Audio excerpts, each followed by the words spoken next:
कभी कभी लाइफ में हमारे सामने ऐसी सिचुएशंस खड़ी हो जाती है जिनसे लड़ना मुश्किल होता चला जाता है।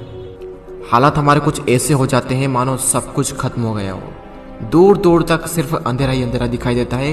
कुछ समझ नहीं आता कि ऐसी सिचुएशंस में करें तो करें क्या। और कई बार तो ऐसी सिचुएशंस में क्विट करने का मन करता है।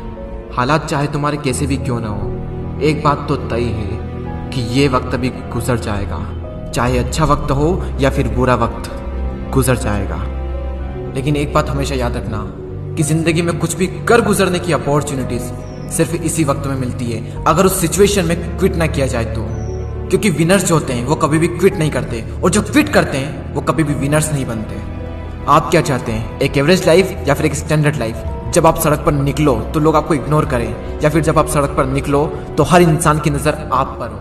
क्या चाहते हैं आप? लोग आपसे ये कहें कि इंसान कुछ नहीं कर सकता, या फिर ये कहें कि ये बंदा कुछ ना कुछ करके दिखाएगा, ये बंदा कुछ चेंजेस लाके दिखाएगा। लेकिन कैसे करेगा? क्विट करके।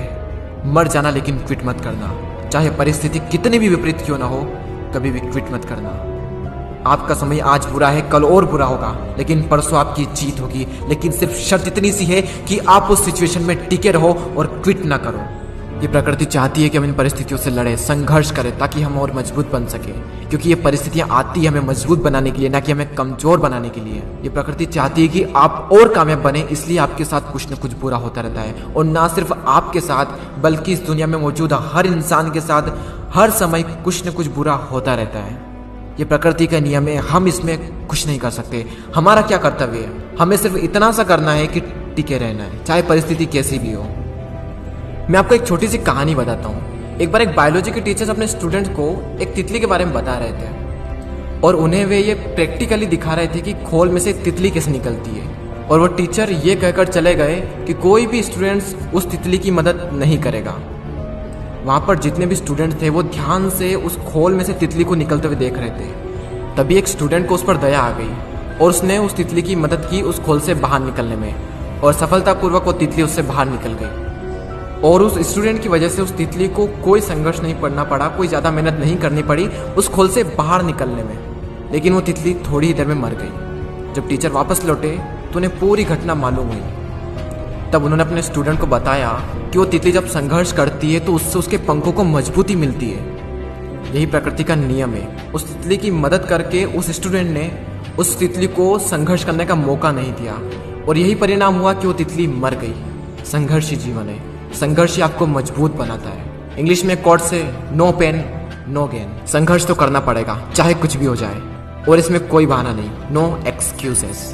जो विनर्स होते हैं या तो किसी काम को करते ही नहीं, और अगर वो किसी काम को करते हैं तो उसमें कभी भी कोई भी बहाना नहीं बनाते।